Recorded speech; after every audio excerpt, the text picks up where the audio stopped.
ഞങ്ങളും ക്രൂശിക്കപ്പെട്ട ക്രിസ്തുവിനെ പ്രസംഗിക്കുന്നു. ദൈവത്തിന് സ്തോത്രം. ഉത്തമഗീതങ്ങളുടെ പുസ്തകം 4-ാം അധ്യായം 8-ാം വാക്യം വായിക്കാം. കാന്തേ, ലെബാനോനെ വിട്ട്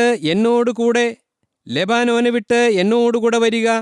അമാനാമുകളും ശനീർ ഹെർമോൻ കൊടുമുടികളും സിംഹങ്ങളുടെ ഗുഹകളും പുള്ളിപ്പുലികളുടെ പർവ്വതങ്ങളും വിട്ടുപോരുക. ദൈവത്തിന് സ്തോത്രം. ഈ കാന്ത എന്ന് പറഞ്ഞിരിക്കുന്നത് ശലോമി ശൂലേമി എന്നുള്ള ഒരു പെൺകുട്ടിയുടെ കാര്യമാണ്. അതായത് നാം പഠിച്ചതാണ്, ചിന്തിച്ചതാണ്. ആ പെൺകുട്ടി അവൾ ശലോൻ രാജാവിൻ്റെ ഒരു പ്രത്യേക അരമനയിൽ, വളരെ മനോഹരമായി അലങ്കരിച്ചിട്ടുള്ള അരമനയിൽ അവൾ താമസിക്കുകയാണ്.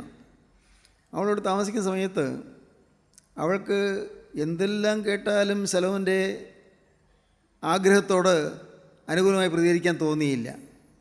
കാരണം അവളുടെ ജീവിതത്തിൽ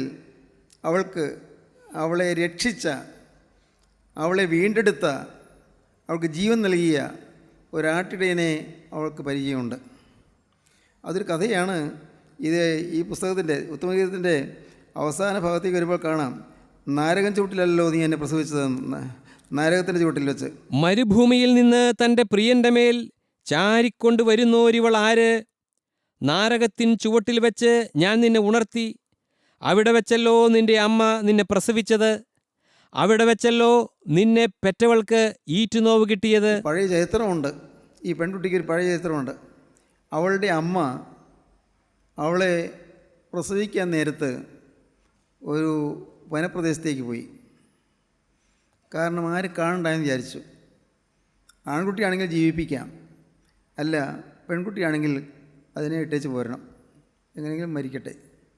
അതായിരുന്നു അമ്മയുടെ ചിന്ത. അമ്മ അത്ര നല്ല സ്ത്രീയൊന്നും ആയിരുന്നില്ല.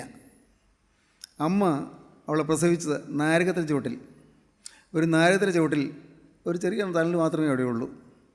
അവിടെ അവൾ പ്രസവിച്ചു. പെൺകുട്ടിയാണ് കണ്ടപ്പോൾ അമ്മ അവിടെ നിന്ന് പോയി. അമ്മ പിന്നെ മറ്റ് ആരോഗ്യമായിട്ടോ ബന്ധപ്പെട്ട് മക്കൾ ജനിച്ചു. അതാണ് എൻ്റെ അമ്മയുടെ പുത്രന്മാരെന്ന് ഇവൾ ഇടയ്ക്കിടയ്ക്ക് പറയുന്നത്. എൻ്റെ അമ്മയുടെ പുത്രന്മാർ, എൻ്റെ സഹോദരന്മാരെന്ന് അവൾ പറയുന്നില്ല. എൻ്റെ അമ്മയുടെ പുത്രന്മാർ. ഈ പെൺകുട്ടി, ഈ കുഞ്ഞ് അവിടെ ചോരയിൽ കിടക്കുകയായിരുന്നു. അതിനെ പൊക്കിൾ മുറിച്ചില്ല, ചോര വാർന്നൊഴുകിക്കൊണ്ടേയിരുന്നു.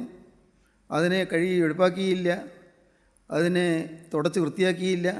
ആ കുഞ്ഞ് അവിടെ കിടന്നു നാരകത്തിന് ചുവട്ടിൽ. അപ്പോഴാണ്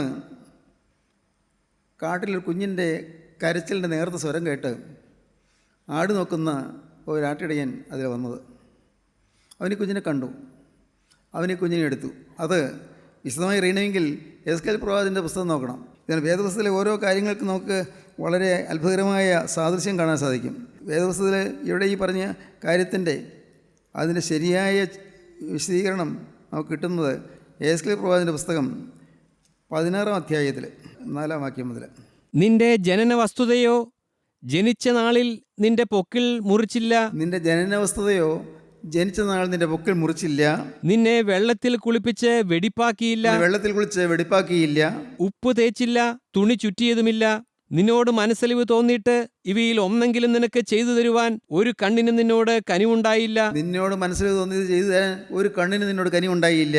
നീ ജനിച്ച നാളിൽ തന്നെ അവർക്ക് നിന്നോട് വെറുപ്പ് തോന്നിയതുകൊണ്ട് നിന്നെ വെളിമ്പ്രദേശത്ത് ഇട്ട് കളഞ്ഞു. നീ ജനിച്ച നാൾ തന്നെ അവർക്ക് നിന്നോട് വെറുപ്പ് തോന്നിയതുകൊണ്ട് നിന്നെ വെളിമ്പ്രദേശത്ത് ഇട്ട് കളഞ്ഞു. കഷ്ടം. ആ ചോരക്കുഞ്ഞിനെ വെളിമ്പ്രദേശത്ത് തള്ളിയിട്ട് അമ്മ പോയി. കൂടെ ഞാൻ പറഞ്ഞോട്ടെ, ആൺകുട്ടിയാണെങ്കിലും പെൺകുട്ടിയാണെങ്കിലും നിങ്ങൾ രണ്ട് സന്തോഷത്തോടെ സ്വീകരിച്ചു കൊള്ളണം കേട്ടോ. ഇത് ആൺകുട്ടിയാണെങ്കിലും ശരി, പെൺകുട്ടിയാണെങ്കിലും ശരി, ഒരവഗണന പാടില്ല. പെൺകുട്ടിയാണെന്നുള്ളതുകൊണ്ട് അവഗണന പാടില്ല. പെൺകുട്ടി ആകരുതെന്ന് നിർബന്ധിക്കുകയും ചെയ്യരുത്. ദൈവസന്നിധിയിൽ നിങ്ങൾക്ക് ചില വ്യക്തമായ ധാരണകൾ വേണം. ദൈവത്തിൻ്റെ സൃഷ്ടിയെല്ലാം നല്ലതാണ്. ആൺകുട്ടിയാണെങ്കിലും പെൺകുട്ടിയാണെങ്കിലും കർത്താവിൻ്റെ പൈതലായി വളർത്തിയാൽ നിങ്ങൾക്ക് നല്ലത്. അല്ല, ഇത് ലോകത്തിൻ്റെ ദാസനോ ദാസിയോ ആയിട്ട് വളർത്തിയാൽ നിങ്ങൾക്ക് ദോഷം. അതുകൊണ്ട് എനിക്കൊരു ആൺകുട്ടി ഉണ്ടായാലേ പറ്റൂ എന്നാരും നിർബന്ധിക്കരുത്. എനിക്കൊരു പെൺകുട്ടി ഉണ്ടാകരുത് എന്ന് വിചാരിക്കരുത്. ചില മാതാപിതാക്കൾക്കൊക്കെ ഉണ്ട്, പെൺകുട്ടിയാണെന്ന് കാണുമ്പോഴേക്കും ഒരു അവജ്ഞയോ ഒരു പുച്ഛമോ ഒക്കെ വരുമോ? എനിക്കറിയാൻ പാടില്ല. അങ്ങനെ വരുന്നവരുണ്ടോ? ചിന്തിക്കുക. എപ്പോഴും ആൺകുട്ടിയാകട്ടെ പെൺകുട്ടിയാകട്ടെ നാം ഓമനിച്ച് വളർത്തുക. ഇവിടെ എന്തുണ്ടായി? അവർ വെളിപ്രദേശത്ത് ഇട്ടു. നിന്നോട് മനസ്സിൽ തോന്നിയിട്ട് ഇവരൊന്നെങ്കിലും നിങ്ങൾക്ക് ചെയ്തു തരുവാൻ ഒരു കണ്ണിന് നിന്നോട് കനിവുണ്ടായില്ല. നീ ജനിച്ച നാളിൽ തന്നെ അവർക്ക് നിന്നോട് വെറുപ്പ് തോന്നിയതുകൊണ്ട് നിന്നെ വെളിപ്രദേശത്ത് ഇട്ട് കളഞ്ഞു. എന്തൊക്കെ ചെയ്യാമായിരുന്നു? പൊക്കൾ മുറിക്കാമായിരുന്നു, അത് മുഴുവൻ വെടിപ്പാക്കി ശരീരം വൃത്തിയാക്കാമായിരുന്നു, ചോരയിൽ നിന്ന് മാറ്റിയെടുത്ത് നല്ല തുണി ചുറ്റി കൊണ്ടുവന്ന് വൃത്തിയായിട്ട് ഉള്ള എടുത്ത് വയ്ക്കാമായിരുന്നു, കിടത്താമായിരുന്നു. ഒന്നും ചെയ്തില്ല. അടുത്ത വാക്യം. എന്നാൽ ഞാൻ നിന്റെ സമീപത്തുകൂടി കടന്നു പോകുമ്പോൾ. അപ്പോഴാണ് ഞാൻ അതിലെ പോകാനിടയായത്. ആരാ? നിത്യനായ ദൈവം. ഞാൻ സമീപത്തുകൂടെ പോകാനിടയായി. നീ രക്തത്തിൽ കിടന്നുരുളുന്നത് കണ്ട് നിന്നോട്, നീ രക്തത്തിൽ കിടക്കുന്നുവെങ്കിലും ജീവിക്ക എന്ന് കൽപ്പിച്ചു. അതേ, നീ രക്തത്തിൽ കിടക്കുന്നുവെങ്കിലും ജീവിക്ക എന്ന് ഞാൻ നിന്നോട് കൽപ്പിച്ചു. സ്തോത്രം, ദൈവത്തിന് സ്തോത്രം. നീ രക്തത്തിൽ കിടന്നുരുളുന്നത് കണ്ട് നിന്നോട്, നീ രക്തത്തിൽ കിടക്കുന്നുവെങ്കിലും ജീവിക്കുക എന്ന് കൽപ്പിച്ചു. അതെ, നീ രക്തത്തിൽ കിടക്കുന്നുവെങ്കിലും ജീവിക്കുക എന്ന് ഞാൻ നിന്നോട് കൽപ്പിച്ചു. ആ ഇടയ യുവാവ് ആടുകൾ നോക്കി വന്നപ്പോൾ അവൻ ഈ കുഞ്ഞിൻ്റെ പയ്യെ നേരിയ ശബ്ദം, നിൽക്കാറായി കിടക്കുകയാണ്, കുറച്ചുകൂടി കഴിഞ്ഞാൽ മരിച്ചു പയ്യനെ, ആ കുഞ്ഞിൻ്റെ ആ വേദനിപ്പിക്കുന്ന സ്വരം കേട്ടപ്പോൾ ആ ഇടയുവാവ് അങ്ങോട്ട് ചെന്നു. അപ്പോഴുണ്ട് ഒരു പാവം കുഞ്ഞ് അനാഥമായി കിടക്കുന്നു. അവന് അലിവ് തോന്നി, മനസ്സിലിവ് തോന്നി. ഈ കുഞ്ഞിനെ കൊണ്ടുപോയി വളർത്തി. ദൈവത്തിന് സ്തോത്രം. ഈ കുഞ്ഞിനെ വളർത്തി, കുഞ്ഞ് വലുതായി, പ്രായമായി, സുന്ദരിയായി. അടുത്ത വാക്യം അതാണ്. വയലിലെ സസ്യം പോലെ ഞാൻ നിന്നെ പെരുകുമാറാക്കി, നീ വളർന്ന് വലിയവളായി അതിസൗന്ദര്യം പ്രാപിച്ചു. നീ വളർന്നു വലിയവളായി അതിസൗന്ദര്യം പ്രാപിച്ചു. നിനക്ക് ഉന്നതസ്ഥനവും ദീർഘകേശവും ഉണ്ടായി. നിനക്ക് സൗന്ദര്യം ഉണ്ടായി. എങ്കിലും നീ നഗ്നയും അനാവൃതയുമായിരുന്നു. നിനക്ക് നഗ്നത മറയ്ക്കാൻ പറ്റിയിരുന്നില്ല. നീ സുന്ദരിയായി വളർന്നു വരികയായിരുന്നു. പക്ഷേ നിന്റെ ശരീരം മറയ്ക്കാൻ പറ്റിയില്ല. നീ സൗന്ദര്യത്തിൽ തികവുള്ളതായിരുന്നു. നീ അതിസുന്ദരിയായിരുന്നു. സ്ത്രീകൾ സുന്ദരിയായുള്ളവയെ എന്ന് വിളിക്കുന്നുണ്ട്. അതിസുന്ദരിയായിരുന്നു. എന്നാൽ ഞാൻ നിന്റെ അരികെ കൂടി കടന്ന് നിന്നെ നോക്കിയപ്പോൾ നിനക്ക് പ്രേമത്തിന്റെ സമയമായി എന്ന് കണ്ടിട്ട് എന്റെ വസ്ത്രം നിന്റെ മേൽ വിരിച്ച് നിന്റെ നഗ്നത മറച്ചു. നിന്റെ അരികത്തുകൂടി ഞാൻ നടന്നു പോയപ്പോൾ നീ പ്രായപൂർത്തിയായി, വിവാഹിതയാകേണ്ടതായ പ്രായമായി. അത് കണ്ടപ്പോൾ ഞാൻ എൻ്റെ വസ്ത്രം നിന്റെ മേൽ വിരിച്ചു. വളരെ അർത്ഥവത്താണതല്ല. വസ്ത്രം നിന്റെ മേൽ വിരിച്ചു. സ്തോത്രം. രക്തത്തിൽ കിടന്നൊരു നെള്ളിയ ആ പഴയ കാലമുണ്ടല്ലോ. ഒരു സമയത്ത് വർഷങ്ങൾക്ക് മുമ്പ് നീ ആരോരും നോക്കാനില്ലാതെ അനാഥ ശിശുവായിട്ട് കാട്ടിൽ കിടന്നപ്പോൾ, നാരകത്തിൻ്റെ കിടന്നപ്പോൾ, നീ അനാഥയായി കിടന്നപ്പോൾ നിന്നെ നോക്കാൻ ആരും ഉണ്ടായിരുന്നില്ലല്ലോ. ഞാൻ നിന്നെ രക്ഷിച്ചു, നിന്നെ ഞാൻ വളർത്തി, നീ വലുതായി, നീ വിവാഹപ്രായമാകാൻ പോകുന്നു. എനിക്ക് നിന്നെക്കുറിച്ച് വളരെ കരുതലുണ്ടായി. തന്നെയല്ല, നിനക്ക് പ്രേമത്തിന് സമയമായി എന്ന് കണ്ടിട്ട് എൻ്റെ വസ്ത്രം നിൻ്റെ മേൽ വിരിച്ചു. എൻ്റെ വസ്ത്രം നിൻ്റെ മേൽ വിരിച്ചു. ആത്മീയമായി നീ നഗ്നയായിരുന്നു. ആത്മീയമായി വസ്ത്രമില്ലാത്തവളായിരുന്നു. പ്രിയപ്പെട്ടവരെ, ഓർക്കുക, നമ്മിൽ ഓരോരുത്തരും യേശു ക്രിസ്തുവിൻ്റെ ആ തിരുനീണത്തിൻ്റെ തിരുരക്തത്തിൻ്റെ പൊതിച്ചിലില്ലെങ്കിൽ നാം നഗ്നരാണ്. നാം ഏറ്റവും ഹീന സ്വഭാവമുള്ളവരാണ്. നാം ഇന്ന് ഇത്രയെങ്കിലും ജീവിച്ച് സംസ്കാര സമ്പന്നരായി വരുന്നതെങ്കിൽ യേശു ക്രിസ്തുവിൻ്റെ തിരുരക്തം നമ്മളെ ആച്ഛാദനം ചെയ്തിരിക്കുന്നു, നമ്മൾ ആവരണം ചെയ്തിരിക്കുന്നു. എൻ്റെ വസ്ത്രം നിൻ്റെ മേൽ വിരിച്ചു. ദൈവത്തിന് സ്തോത്രം. വസ്ത്രം നമ്മുടെ മേൽ വിരിച്ചു. ഓർക്കുക, കർത്താവായ യേശു ക്രിസ്തുവിൻ്റെ ആ തിരുരക്തമാകുന്ന സ്വർഗീയ ശക്തിയും കൃപയും നിറവും നമ്മുടെ മേൽ പകർന്ന് നമ്മെ തൻ്റെ തിരുരക്തത്താൽ ആവരണം ചെയ്തു. അങ്ങനെ നമ്മുടെ നഗ്നത മാറി. നീ നഗ്നയും അനാവൃതയുമായിരുന്നു. അനാവൃതം വെച്ചാൽ മൂടിയിട്ടില്ലാത്തവള്, തുറന്നു കാണിക്കുന്നവള്, അനാവൃതയുമായിരുന്നു. പിന്നെ ഞാൻ നിന്റെ അരികെ കൂടി കടന്ന് നിന്നെ നോക്കിയപ്പോൾ നിനക്ക് പ്രേമത്തിന്റെ സമയമായി എന്ന് കണ്ടിട്ട് എന്റെ വസ്ത്രം നിന്റെ മേൽ വിരിച്ചു. എൻ്റെ വസ്ത്രം നിന്റെ മേൽ വിരിച്ചു. നിന്റെ നഗ്നത മറച്ചു. നഗ്നത മറച്ചു. ഞാൻ നിന്നോട് സത്യവും നിയമവും ചെയ്തു. ഞാൻ നിന്നോട് സത്യവും നിയമവും ചെയ്തു. നീ എനിക്കുള്ളവളായിത്തീർന്നുവെന്ന് യഹോവയായ കർത്താവിന്റെ അരുളപ്പാട്. ദൈവത്തിന് സ്തോത്രം. അങ്ങനെ നിന്റെ മേലെ വസ്ത്രം വിരിച്ചു കഴിഞ്ഞപ്പോൾ എൻ്റെ വസ്ത്രമാണ് നീ പോസിച്ചിരിക്കുന്നത്. അങ്ങനെ നീ അനുഗ്രഹിക്കപ്പെട്ടവളായിത്തീർന്നു. നീ സൗന്ദര്യത്തെല്ലാമുള്ള അതിസുന്ദരിയായ ഒരു പെൺകുട്ടിയായി തീർന്നു. എൻ്റെ വസ്ത്രമാണ് നിന്നെ വിരിച്ചത്. തന്മൂലം എൻ്റെ വസ്ത്രം വിരിച്ചതുകൊണ്ട്, എൻ്റെ വസ്ത്രം നിന്നെ മറച്ചതുകൊണ്ട് നീ എനിക്കുള്ളവളായി തീർന്നു. ഇടയനും ഈ പെൺകുട്ടിയും തമ്മിൽ ഉടമ്പടി നടക്കുകയാണ്. എന്താണ്? എന്നെ എൻ്റെ അമ്മയുടെ നിരാകരണം കൊണ്ട്, അമ്മ നിരസിച്ചതുകൊണ്ട്, അമ്മ എന്നെ തള്ളിയതുകൊണ്ട്, അനാഥയായി പോയിരുന്ന എന്നെ എടുത്ത് വളർത്തിയത് നീയല്ലോ എന്നെ സ്നേഹിച്ചത്, നീയാണല്ലോ എന്നെ കഴുകി വെടിപ്പാക്കിയത്, നിൻ്റെ വസ്ത്രമാണല്ലോ എൻ്റെ മേൽ വിരിച്ചത്. നാഥ, നിൻ്റെ വകയായി ഞാൻ എക്കാലത്തും ജീവിക്കും. ഉടമ്പടി ചെയ്യുകയാണ്. നോക്കൂ, ഇതാണ് സാക്ഷാത്തായ ഉടമ്പടി. നീ എന്നെ രക്ഷിച്ചതുകൊണ്ട്, നിൻ്റെ വസ്ത്രത്തിന്മേൽ ഇട്ടതുകൊണ്ട്, നീ എന്നെ പുതപ്പിച്ചതുകൊണ്ട്, എന്നെ നീ ആവരണം ചെയ്തതുകൊണ്ട്, നിൻ്റെ തിരുരക്തവും ചിന്തി എന്നെ നീ ആവരണം ചെയ്തതുകൊണ്ട് ഞാൻ നിൻ്റെ വകയായി തീർന്നു. അവൾ ഉടമ്പടി ചെയ്യുകയാണ്. അപ്പോൾ ഇടയൻ അവളോടും പറഞ്ഞു, അതേ, നീ എനിക്കുള്ളവൾ തന്നെ എന്ന് പറഞ്ഞു. അതാണ് ഉത്തമഗീതത്തിൽ പിന്നെയും പറയും, എൻ്റെ പ്രിയൻ എനിക്കുള്ളവൻ, ഞാൻ അവനുള്ളവൾ, എൻ്റെ പ്രിയ എനിക്കുള്ളവൾ, ഞാൻ അവനുള്ളവൻ എന്നിങ്ങനെ പറയുന്നത് തുടർച്ചയായിട്ട് കാണാം. ഈ പുസ്തകത്തിൽ കാണാം. നീ എനിക്കുള്ളവൾ തന്നെ. ദൈവത്തിന് സ്തോത്രം. പ്രിയപ്പെട്ടവരെ, ഈ ഒരു സ്വന്തമാകുന്ന അനുഗ്രഹമാണ് ക്രിസ്തീയ ജീവിതത്തിൽ നമുക്ക് ലഭിക്കുന്നത്. നിത്യനായ ദൈവത്തിൻ്റെ അത്ഭുത കൃപയാൽ കർത്താവായ യേശുക്രിസ്തുവിൻ്റെ തിരുരക്തം നമ്മെ ആച്ഛാദനം ചെയ്തു. യേശുക്രിസ്തുവിൻ്റെ തിരുരക്തം നമുക്ക് ചുറ്റും വസ്ത്രം പുതപ്പിക്കുന്നത് പോലെ നമ്മെ പുതപ്പിച്ചു. നമ്മുടെ നഗ്നത മാറി. ദൈവത്തിന് സ്തോത്രം. പ്രിയപ്പെട്ടവരെ, നിങ്ങൾ കേൾക്കൂ. നിങ്ങൾ ദൈവത്തിൻ്റെ വചനത്തിന് മുമ്പിൽ വരുമ്പോൾ നിങ്ങൾ പൂർണ്ണ നഗ്നരാണെന്ന് മനസ്സിലാകും. അയ്യോ ഞാൻ പാപിയാണല്ലോ, എന്തെല്ലാമാണ് എൻ്റെ അകത്തുള്ളത്, എൻ്റെ ദൈവമേ, ഇതൊന്ന് മറച്ചു കിട്ടിയിരുന്നെങ്കിൽ, ഈ പാപം ഒന്ന് മറച്ചു കിട്ടിയിരുന്നെങ്കിൽ, ഈ പാപത്തിൽ നിന്ന് എനിക്ക് മോചനം കിട്ടിയിരുന്നെങ്കിൽ അയ്യം വിളിക്കുകയാണ്. ദൈവത്തിന് സ്തോത്രം. സഹോദരങ്ങളെ, നമ്മുടെ ജീവിതത്തിൽ നാം എപ്പോഴും ദൈവത്തിൻ്റെ വചനം കേൾക്കുമ്പോൾ നമുക്ക് തന്നെ കാണാൻ സാധിക്കുന്നു. നമുക്ക് നമ്മെ തന്നെ കാണാൻ സാധിക്കുന്നു. ഇവിടെ നാം കാണുന്നത്, ഈ പെൺകുട്ടി അവൾ ഇടയനുമായി ഉടമ്പടി ചെയ്തു. ഇടയൻ അവളോട് വാക്ക് പറഞ്ഞു, നാം തമ്മിൽ ഒരിക്കലും പിരിയുകയില്ല എന്നാണ് വാക്ക്. നാം തമ്മിൽ ഒരിക്കലും പിരിയുകയില്ല. ദൈവത്തിന് സ്തോത്രം. അതിൻ്റെ പിന്നിലുള്ളതായ കാര്യം മനസ്സിലായല്ലോ. വെറുതെ പറഞ്ഞ വാക്കല്ല. അവൾ ജീവിക്കാൻ കാരണക്കാരൻ ഈ ഇടയനാണ്. അവൾ ഭൂമിയിലെ പ്രകാശം കാണാൻ കാരണക്കാരൻ ഈ ഇടയനാണ്. അവളുടെ ശരീരം വളരാൻ കാരണക്കാരൻ ഈ ഇടയനാണ്. അവളെ വസ്ത്രം ധരിപ്പിക്കുകയും അവളെ കുളിപ്പിക്കുകയും അവളെ വെടിപ്പാക്കുകയും ചെയ്ത് ഇടയനാണ്. അതുകൊണ്ട് അവനെ പിടിക്കാൻ അവൾക്ക് തോന്നിയില്ല. അങ്ങനെ ഇരിക്കുമ്പോഴാണ് ശലോമോൻ രാജാവ് ഇവളെ അറിയുന്നത്, കാണുന്നത്. ശലോമോൻ രാജാവ് ലെബാനോനിലെ രാജാവിൻ്റെ പ്രത്യേകമായ ശ്രേഷ്ഠമായ ഒരു അന്തഃപുരം അവിടെയുണ്ട്. ആ അന്തഃപുരത്തിൽ താമസിച്ച സുഖവാസത്തിന് വേണ്ടി വന്നതായിരുന്നു. അപ്പോഴാണ് ഈ പെൺകുട്ടിയെ വെച്ച് കേൾക്കാനിടയായത്. അവളെ കണ്ടു. ശലോമോൻ വിചാരിച്ചു ഇവളെ തൻ്റെ ഭാര്യയാക്കാമെന്ന്. ദൈവത്തിന് സ്തോത്രം. ശലോമോൻ അവളുടെ സഹോദരന്മാരെ വിളിച്ചു, അമ്മയുടെ പുത്രന്മാർ, സ്വന്തം സഹോദരങ്ങളല്ല, അമ്മയുടെ പുത്രന്മാരെ വിളിച്ചു. നിങ്ങളുടെ സഹോദരിയെ എനിക്ക് ഭാര്യയായി തരണം. എൻ്റെ പട്ടമഹിഷിയാക്കാൻ ഞാൻ ആഗ്രഹിക്കുകയാണ്. രാജ്ഞിമാരിൽ ഏറ്റവും ശ്രേഷ്ഠയായിട്ട് ഞാൻ അവളെ കരുതുകയാണ്.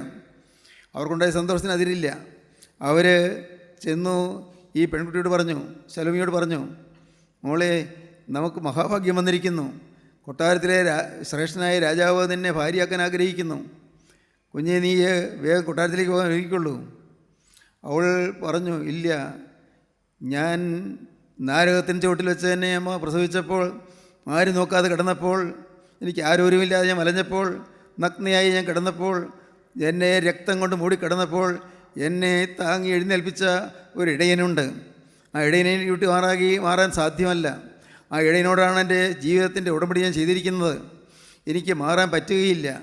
ദൈവത്തിന് സ്തോത്രം. സഹോദരങ്ങളെ, ഇന്ന് ഈ വാക്കുകളെ കേട്ടുകൊണ്ടിരിക്കുമ്പോൾ നിങ്ങൾക്ക് ദൈവത്തോട് പറയാം, കർത്താവേ, ഞാൻ എൻ്റെ ജീവിതത്തിൽ ഇന്ന് നിന്നോടൊരു ഉടമ്പടി പറയുകയാണ്. നീയാണ് എന്നെ ഇതുവരെയും ജീവിപ്പിച്ചത്. എൻ്റെ സമപ്രായക്കാരായ പലരും വളരെ ഹീനമായി ജീവിതം നയിച്ചപ്പോൾ എന്നെ ഇത്രത്തോളം കൊണ്ടുവന്നത് നീയാണ്. എൻ്റെ സമപ്രായക്കാരായ പലരും മരിച്ച് കടന്നു പോയപ്പോൾ എന്നെ ഭൂമിയിൽ ജീവിക്കാൻ അനുവദിച്ചത് നീയാണ്. എൻ്റെ കർത്താവേ, എൻ്റെ ആയുസ് നീട്ടി തന്നത് നീയാണ്. നിൻ്റെ വേല ചെയ്യാനായിട്ടാണ് നീ എന്നെ എനിക്ക് ആയുസ് തന്നത്. നിൻ്റെ ഒരു ഭൃത്യനായിട്ട് ജീവിക്കാനാണ് നീ എന്നെ വിളിച്ചത്. എൻ്റെ കർത്താവേ, നീ നിൻ്റെ സ്നേഹം മുഴുവൻ എൻ്റെ മേൽ പകർന്നത്, എന്നോടുള്ളത് എൻ്റെ സ്നേഹം കൊണ്ട് നിൻ്റെ സ്നേഹം എൻ്റെ മേൽ പകർന്നത് നിനക്ക് വേണ്ടി ജീവിക്കാനാണ്. കർത്താവേ, ഞാൻ ആ കാര്യം ഇപ്പോൾ അറിയുന്നു. എന്നെ സഹായിച്ചത് വേറെ ആരുമല്ല. എൻ്റെ ഈ ഭൂമിയിലെ മാതാപിതാക്കളോ സഹോദരന്മാരോ ആരുമല്ല. ഈ ഭൂമിയിലെ ജ്ഞാനികളോ വിജ്ഞാനികളോ പണ്ഡിതന്മാരോ ആരുമല്ല. എന്നെ സഹായിച്ചത് കർത്താവായ യേശുക്രിസ്തുവാണ്. ആ നല്ല ഇടയനാണ് എന്നെ സഹായിച്ചത്. ആ ഇടയൻ്റെ കൈവശത്ത് നിന്ന് ഞാൻ പോകാൻ സാധ്യമല്ല. അവൻ്റെ കൈപ്പിടിയിൽ ഞാൻ ഒതുങ്ങിയിരിക്കുകയാണ്. ഞാൻ മാറുകയില്ല. അവനോട് ഞാൻ വാക്ക് പറഞ്ഞിരിക്കുകയാണ്. ജീവിതത്തിൽ ഞാനൊരു തീരുമാനമെടുത്തിരിക്കുകയാണ്. നോക്കൂ, അവളുടെ ദൃഢമായ നിശ്ചയം. ദൈവത്തിന് സ്തോത്രം. ഈ ശലോമി പറഞ്ഞപ്പോൾ അവർക്ക് ദേഷ്യം വന്നു. ദേഷ്യം വന്നിട്ട് അവർ പറഞ്ഞു, നിൻ്റെ സൗന്ദര്യത്തെ കൊണ്ടല്ലേ, നിൻ്റെ അഹങ്കാരമല്ലേ നീ പറയുന്നത്?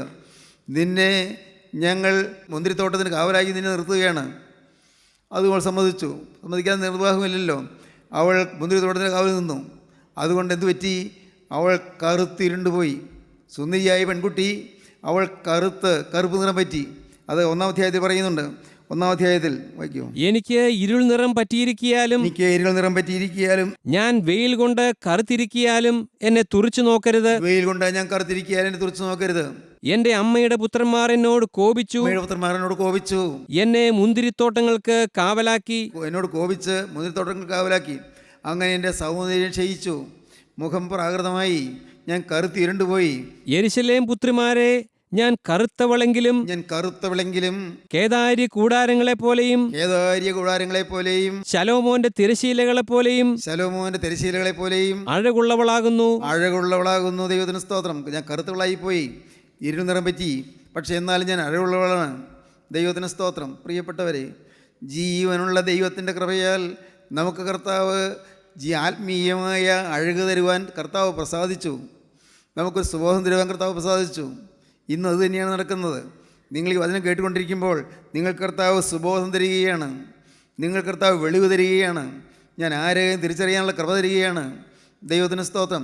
എൻ്റെ കർത്താവേ, നീ എന്നെ സ്നേഹിച്ച സ്നേഹം, എന്നോട് കരുണ തോന്നി ഇത്രയും കാലം നീ എന്നെ പരിപാലിച്ച സ്നേഹം, എനിക്ക് നീ വിദ്യാഭ്യാസം തന്നു, എനിക്ക് നീ ആരോഗ്യം തന്നു, എനിക്ക് നീ ഒരു കുടുംബം തന്നു.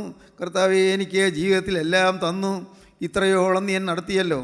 രോഗം വന്നപ്പോൾ രോഗം മാറ്റി തന്നു. പ്രശ്നങ്ങൾ വന്നപ്പോൾ പ്രശ്നങ്ങൾ പരിഹരിച്ചു തന്നു. പ്രതിസന്ധികൾ വന്നപ്പോൾ നീ എന്നെ കാവൽ ചെയ്തു. എൻ്റെ കർത്താവേ, എൻ്റെ ജീവിതത്തിൽ നീ എനിക്ക് നന്മ മാത്രം ചെയ്തു. എൻ്റെ താഴ്ചയിൽ നീ എന്നെ ഓർത്തു. എൻ്റെ ബലഹീനതയിൽ നീ എന്നെ കാത്തു. എൻ്റെ കർത്താവേ, എൻ്റെ നിസ്സാരതയിൽ നീ എന്നെ പരിപാലിച്ചു. എൻ്റെ ദൈവമേ, നീ എന്നോട് കരുണ കാണിച്ചല്ലോ. നാഥ, ഞാൻ നിനക്കുള്ളവളാകുന്നു, ഞാൻ നിനക്കുള്ളവനാകുന്നു. ഇതാണ് നമ്മുടെ സമർപ്പണം. ദൈവത്തിന് സ്തോത്രം. അവൾ പറയുകയാണ്, ദൈവത്തിന് സ്തോത്രം, എനിക്ക് ഇരുൾ നിറം പറ്റിയിരിക്കിയാലും, എനിക്ക് എൻ്റെ ശരീരത്തിന് സൗന്ദര്യം പോയാലും, എൻ്റെ സഹോദരൻ എൻ്റെ അമ്മയുടെ പുത്രൻ എന്നോട് കോപിച്ചാലും എനിക്ക് ഭയമില്ല. ഞാൻ എന്നെ രക്ഷിച്ച ഇടയനെ ഞാൻ മറക്കുകയില്ല. ദൈവത്തിന് സ്തോത്രം. എന്നെ രക്ഷിച്ച ഒരു ഇടയനുണ്ട്. ആ ഇടയനെ ഞാൻ മറക്കുകയില്ല. ദൈവത്തിന് സ്തോത്രം. ശലോമോൻ രാജാവ് അവളെ കൊണ്ടുപോയി അവിടെ ആ ലബാനോനിലെ മനോഹരമായ കൊട്ടാരത്തിൽ പാർപ്പിച്ചു. അവിടെ അവൾക്ക് ചുറ്റും ശലോമോൻ്റെ കാര്യങ്ങൾ വർണ്ണിച്ച് കേൾപ്പിക്കാൻ ചില യെരൂശലേം പുത്രിമാരെ നിയമിച്ചു. അവരിങ്ങനെ പാട്ട് പാടിക്കൊണ്ടിരിക്കും. ശലോമോൻ്റെ അത്ഭുതകരമായ ശക്തിയെക്കുറിച്ചും വിജ്ഞാനത്തെക്കുറിച്ചും എല്ലാം വർണ്ണിച്ച് പാടിക്കൊണ്ടിരുന്നു. ഇവളിതെല്ലാം കേട്ടിട്ടും അവൾക്ക് ഒരു കൂസലുമില്ല. എല്ലാ പാട്ടും കേട്ടിട്ട്, അല്ലയോ ശലോമി, നിനക്ക് ഇത്രയും സുന്ദരനായ ശലോമോനെ നിനക്ക് ഭർത്താവായി കിട്ടുന്നത് നല്ലതല്ലയോ? ഇത്രയും ജ്ഞാനിയായ മഹാജ്ഞാനിയായ ഒരു രാജകുമാരനെ നിനക്ക് ഭർത്താവായി കിട്ടുന്നത് നല്ലതല്ലയോ? അവളെല്ലാം പറയും, യെരൂശലേം പുത്രിമാരെ, വയലിലെ ചെറുമാനുകളാണ്, പേടമാനുകളാണ്, പ്രേമത്തിന് ഇഷ്ടമാകുമ്പോൾ അതിനെ ഇളക്കരുത്, ഉണർത്തുകയും വരുത്. അവൾ തറപ്പിച്ചു നിന്നു. ദൈവത്തിന് സ്തോത്രം. അപ്പോഴാണ് വരുന്നത് ഇടയൻ കുന്നുകളിന്മേൽ ചാടിയും മലകളിൽ കുഴി ഓടിയും മഞ്ഞ് അണിഞ്ഞ കുറുനിരകളോടുകൂടി ഇടയൻ പാഞ്ഞു വരുന്നു. പ്രിയ കിടക്കുന്ന അന്തപുരത്തിൻ്റെ അതിലേക്ക് പാഞ്ഞു വരുന്നു. പ്രിയം പറയുകയാണ്, അതാണ് നമ്മുടെ ചിന്താവിഷയം. കാന്തേ, ലെബാനോനെ വിട്ട് എന്നോടുകൂടെ വരിക. അമാന മുകളും ശനീഹമോൻ കൊടുമുടികളും സിംഹങ്ങൾ ഗുഹകളും പുള്ളിപ്പുലികളുടെ പർവ്വതങ്ങൾ വിട്ട് പോരുക. സ്തോത്രം. കാന്തേ, ലെബാനോനെ വിട്ട് എന്നോടുകൂടെ പോരുക. ദൈവത്തിന് സ്തോത്രം. വളരെ വ്യക്തമായൊരു ആഹ്വാനമാണ്. എന്നോടുകൂടെ പോരുക. നീ ഈ വനഗ്രഹത്തിൽ, ഈ കൊട്ടാരത്തിൽ തറ്റി നിൽക്കേണ്ടവളല്ല. നീ രാജാധിരാജനായ കർത്താവായ യേശുവിൻ്റെ മണവാട്ടിയാണ്. നിങ്ങൾ കേൾക്കൂ, നാം ക്രിസ്തുവിൻ്റെ മണവാട്ടിയാണ്. ജീവനുള്ള ക്രിസ്തുവിൻ്റെ സ്വന്തമാണ്. അതുകൊണ്ടാണ് അപ്പോസ്തലനായ പൗലോസ് പറഞ്ഞത്, 2 കൊരിന്ത്യർ ലേഖനം 11-ാം അധ്യായം 2-ാം വാക്യം, ഞാൻ ക്രിസ്തു എന്ന ഏകപുരുഷന് നിങ്ങളെ നിർമ്മല കന്യകയായിപ്പിക്കാൻ വിവാഹ നിശ്ചയം ചെയ്തിരിക്കുന്നു. സർപ്പമുഖമായി വായത്താൽ ചതിച്ചതുപോലെ നിങ്ങളുടെ മനസ്സ് ക്രിസ്തുവിനോടുള്ള ഏകാഗ്രതയും നിർമ്മലതയും വിട്ട് വഷളായി പോകുമെന്ന് ഞാൻ ഭയപ്പെടുന്നു. ദൈവത്തിന് സ്തോത്രം. നിങ്ങളുടെ ജീവിതത്തിൽ നിങ്ങൾ ഏകാഗ്രത വിട്ടുപോകുമോ എന്ന് ഞാൻ ഭയപ്പെടുന്നു. അപ്പോസ്തലൻ പറയുകയാണ്, നിങ്ങൾ വാസ്തവത്തിൽ ക്രിസ്തുവിന് വേണ്ടി വിവാഹം നിശ്ചയം ചെയ്യപ്പെട്ട കന്യകയാണ്. ക്രിസ്തുവിന് വേണ്ടി വിവാഹം നിശ്ചയപ്പെട്ട കന്യകയെപ്പോലെ ഇവിടെ ഇതാ ശൂലേമി അതിന് ഉദാഹരണമായിരിക്കുന്നു. ശൂലേമി അവൾ ക്രിസ്തുവിന് വേണ്ടി അഥവാ ഇടയന് വേണ്ടി വിവാഹം നിശ്ചയപ്പെട്ട് കഴിഞ്ഞിരിക്കുകയാണ്. ആ ഇടയൻ വന്ന് അവൾ വിളിക്കുകയാണ്, കാന്തേ ലെബാനോനെ വിട്ട് എന്നോട് വരിക, ശനീഹർമോൻ കൊടുമുടികൾ വിട്ട് എന്നോട് വരിക, അമാനാമുകൾ വിട്ട് എന്നോട് വരിക. ഇന്ന് ആയിരിക്കുന്ന സ്ഥലത്ത് നിന്ന്, ഇന്നായിരിക്കുന്ന സ്വഭാവത്തിൽ നിന്ന് വിട്ട് ഇങ്ങോട്ട് വരിക. ലെബാനോനിലെ മനോഹരമായ അന്തഃപുരമുണ്ട്. ലെബാനോനിലെ അത്യന്തം ശ്രേഷ്ഠമായ സുന്ദരമായ അന്തഃപുരങ്ങൾ, അരവനകളുമുണ്ട്. ലെബാനോനിലെ വനഗ്രഹം അത് ഏറ്റവും ശ്രേഷ്ഠമാണ്. കേദാരി കൂടാരങ്ങളേക്കാൾ ശ്രേഷ്ഠമാണ്. അത് മനോഹരമായ കൂടാരമാണ്. ഈ ലോകത്തിൽ ഇമ്പങ്ങളുണ്ട്, സന്തോഷങ്ങളുണ്ട്. ഈ ലോകത്തിൽ സുഖപ്രദമായ പലതും നിങ്ങൾക്കുണ്ട്. എന്നാൽ അതെല്ലാം വിട്ട് എന്നോട് വരിക. ദൈവത്തിന് സ്തോത്രം. നമുക്ക് ശ്രദ്ധിക്കേണ്ട കാര്യം ഇതാണ്. യേശു ക്രിസ്തുവിനെ വിളിക്കുന്നു, മോളെ നീ അവിടെ നിൽക്കേണ്ടവളല്ല. അവിടെ സിംഹങ്ങളുടെ ഗർജനമുണ്ട്, അവിടെ പുള്ളിപ്പുലികളുടെ പാർപ്പിടമുണ്ട്, അവിടെ കൊടിയ ഭീകരന്മാരുണ്ട്. അവിടെ താമസിച്ചിട്ട് ജീവിതം നശിപ്പിക്കാൻ പാടില്ല. നിന്നെ കൊന്നുകളയുന്ന സിംഹങ്ങളുണ്ട്. ഇന്ന് ഈ ലോകം മുഴുവൻ സിംഹങ്ങളുടെ പാർപ്പിടമാണ്. ഇന്ന് ഈ ലോകം മുഴുവൻ പുള്ളിപ്പുലികളുടെ പാർപ്പിടമാണ്. ഇന്ന് ഈ ലോകം മുഴുവൻ അപഹരിക്കാൻ നിൽക്കുന്നവരുടെ പാർപ്പിടമാണ്. ഇന്ന് നമ്മിൽ നിന്ന് എന്തെങ്കിലും ആദായം എടുക്കാൻ നോക്കുന്നവരുടെ പാർപ്പിടമാണ്. നമ്മെ ചൂഷണം ചെയ്ത് എന്തെങ്കിലും വകവരുത്താൻ നോക്കുന്നവരുടെ പാർപ്പിടമാണ്. ഈ ലോകത്തിൽ സന്തോഷങ്ങൾ, ലോകത്തിൻ്റെ ഇമ്പങ്ങൾ, ലോകത്തിൻ്റെ സുഖങ്ങൾ എല്ലാം താൽക്കാലികം. എല്ലാം നിങ്ങളെ പിച്ചി ചീന്തുന്നത് മാത്രമാണ്. പിച്ചി ചീന്തിക്കളയും. ദൈവത്തിന് സ്തോത്രം. പ്രിയപ്പെട്ടവരെ, മറക്കരുത്, ഈ ലോക ജീവിതം അത് ഒരിക്കലും ശാശ്വതമല്ല. ഈ ലോക ജീവിതത്തിൽ സന്തോഷം കണ്ടെത്താൻ നോക്കുന്ന അപകടമാണ്. എന്നാൽ ഈ സന്തോഷങ്ങളെല്ലാം വിട്ട് ഒരേ ഒരു കാര്യം ചെയ്യൂ. എല്ലാ ഭൗതിക സന്തോഷങ്ങളും വിട്ട് യേശുവിൻ്റെ കൂടെ പോകാൻ നിങ്ങൾ പുറപ്പെടുക. കർത്താവിന് സ്തോത്രം. കർത്താവ് പരിശുശ്രൂഷ ആരംഭിക്കുമ്പോൾ കർത്താവ് ശിഷ്യന്മാരെ തൻ്റെ അടുക്കിലേക്ക് വിളിച്ചു. ശിഷ്യന്മാരായിട്ട് വന്നു. ആദ്യം അന്ത്രയോസും യോഹന്നാനുമാണ് വന്നത്. അന്ത്രയോസ് പത്രോസിൻ്റെ സഹോദരനാണ്. യോഹന്നാൻ യാക്കോബിൻ്റെ സഹോദരനാണ്. അവർ രണ്ടുപേരും യോഹന്നാൻ സ്നാപകൻ്റെ ശിഷ്യന്മാരായിരുന്നു.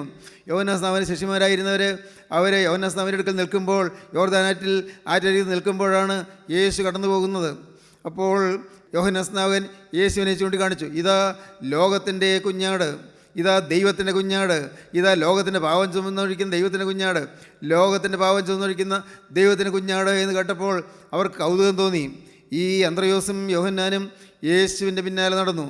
യേശു പോയ വഴി അങ്ങ് നടന്നു. അവർ യോഹന്നാൻ സ്നാപകനെ വിട്ടിട്ട് യേശുവിൻ്റെ കൂടെ പോയി.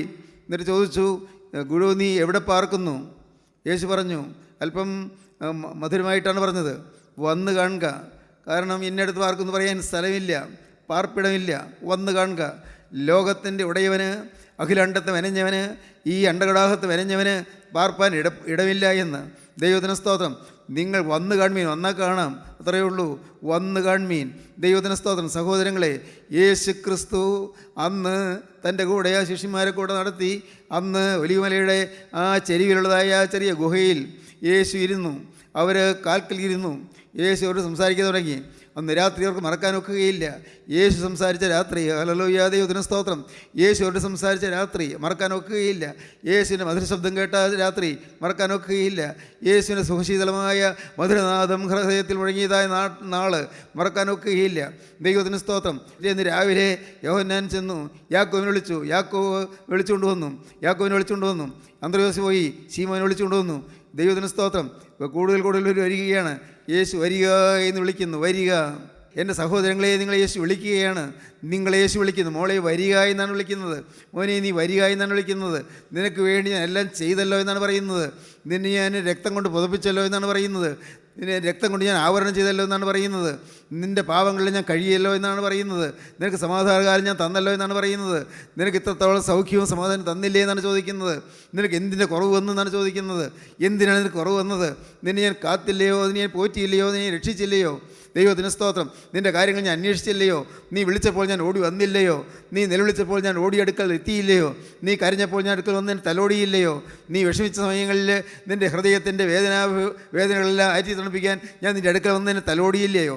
ദൈവത്തിന് സ്തോത്രം. നീ കരഞ്ഞപ്പോൾ ഞാൻ നിൻ്റെ കണ്ണുനീര് തുടച്ചില്ലയോ? ഹല്ലേലൂയ, ദൈവത്തിന് സ്തോത്രം. നീ ഞേങ്ങലടിച്ചപ്പോൾ നിൻ്റെ കണ്ണുനീര് ഞാൻ തുടച്ചു തന്നില്ലയോ? കർത്താവിന് സ്തോത്രം. ഞാൻ നിൻ്റെ പുറം തടവി തന്നില്ലയോ? ദൈവത്തിന് സ്തോത്രം. ഞാൻ നിന്നെ വിട്ടുകളഞ്ഞില്ലല്ലോ, ഞാൻ നിന്നിട്ട് പോയില്ലല്ലോ. മറന്നില്ലല്ലോ, അതുകൊണ്ടാണല്ലോ എൻ്റെ വചനം ഇപ്പോൾ നിനക്ക് ലഭിക്കുന്നത്. നിന്നെ ഞാൻ മറന്നില്ലല്ലോ, നീ എന്നെ മറന്നെങ്കിൽ ഞാൻ നിന്നെ മറന്നില്ല. ഹല്ലേലൂയ. ദൈവത്തിൻ്റെ വലിയ നാമം മഹത്വപ്പെടട്ടെ. ഇന്ന് ഇത് കേട്ടുകൊണ്ടിരിക്കുമ്പോൾ ആരെല്ലാം തങ്ങൾ തന്നെ താഴ്ത്തുന്നുണ്ട്, ആരെല്ലാം തങ്ങൾ തന്നെ സമർപ്പിക്കുന്നുണ്ട്. കർത്താവേ, തെറ്റുപറ്റിപ്പോയി കർത്താവേ, പാവമയമായൊരു ജീവിതമാണ് നയിച്ചത്. എന്നാൽ ഇന്നിതാ ഞാനൊരു ഫുൾ സ്റ്റോപ്പ് ഇടുന്നു, ഞാൻ വ്യക്തമായി തീരുമാനമെടുക്കുന്നു, ഒരു വിരാമം ഇടുന്നു. എന്താണ് എൻ്റെ കർത്താവേ? മരണത്തോളം യേശുവേ ഞാൻ നിൻ്റെ മാത്രം മക, നിൻ്റേത് മാത്രം. തലകളെ ഉണക്കാം. ഹല്ലേലൂയ. ദൈവത്തിന് സ്തോത്രം. Hallelujah, hallelujah, hallelujah. വ്യക്തമായി ഇന്ന് ഒരു അതിർവരം വിട്ടുകൊണ്ട് ഇനിമേൽ പാവം ചെയ്യുകയില്ല തീരുമാനം ഉണ്ടെങ്കിൽ നിങ്ങൾക്ക് നിങ്ങളുടെ കരങ്ങൾ ഉയർത്തിക്കൊണ്ട് പ്രാർത്ഥിക്കാം. ഞാൻ പറഞ്ഞു തരാം, നിങ്ങൾക്ക് പ്രാർത്ഥിക്കാം. കരങ്ങൾ രണ്ട് ഉയർത്തിക്കൊണ്ട് നിങ്ങൾക്ക് പറയാം, യേശുവേ എന്നോട് കരുണയുണ്ടാകണമേ, മഹാഭാവിയായ എന്നെ രക്ഷിക്കണമേ. എൻ്റെ യേശുവേ ഇതാ നിന്റെ പിന്നാലെ വരുന്നു. എൻ്റെ യേശുവേ ലോകം വെറുത്താലും ലോകർ വെറുത്താലും എൻ്റെ കർത്താവേ ഇതാ നിന്റെ പിന്നാലെ വരുന്നു. യേശു മതി, എനിക്ക് എൻ്റെ യേശുവിന്റെ കൃപ മതി, യേശുവിന്റെ സാന്നിധ്യം മതി, യേശുവിന്റെ കൃപ മതി, യേശുവിന്റെ തിരുരക്തം മതി. പാപമോചനം തരണമേ, പാപമോചനം തരണമേ. യേശുവേ ഉള്ളത്തിലേക്ക് സമാധാനമായി എഴുന്നള്ളി വരണമേ. എൻ്റെ യേശുവേ ഇന്നു മുതൽ നിന്റെ വക. യേശുവേ ഇന്നു മുതൽ നിന്റെ സ്വന്തം. Hallelujah, hallelujah, hallelujah. കാരുണ്യവാനായ ഞങ്ങളുടെ സ്വർഗീയ പിതാവേ, ഈ അനുഗ്രഹീതമായ ദിവസത്തിനായി ഞങ്ങൾ നിന്നെ സ്തുതിക്കുന്നു. അവിടെ ഞങ്ങളുടെ കൂടെ തന്നെ ഉള്ളതിനായി ഞങ്ങൾ നിന്നെ സ്തുതിക്കുന്നു. നിന്റെ സ്വർഗീയ മാലാഖമാർ ഞങ്ങളെ കാവൽ ചെയ്യുന്നതിനായി ഞങ്ങൾ നിന്നെ സ്തുതിക്കുന്നു. എല്ലാവരെയും അനുഗ്രഹിക്കണമേ. എൻ്റെ നാഥ, നിൻ്റെ രണ്ടാമത്തെ വേണ്ടി എല്ലാവരെയും ഒരുക്കണമേ. രക്തത്താലുള്ള വിശുദ്ധീകരണവും പാവമോചനവും അനുഭവിച്ചുകൊണ്ട് സമാധാന ജീവിതം നയിപ്പാൻ ഈ മക്കൾക്കെല്ലാം ഭാഗ്യം നൽകണമേ. എല്ലാവരെയും അനുഗ്രഹിക്കണമേ. യേശു ക്രിസ്തുവിൻ്റെ വിലയേറിയ നാമത്തിൽ പ്രാർത്ഥിക്കുന്ന കുറേ കേൾക്കണമേ. ആമീൻ. ഹല്ലേലൂയ.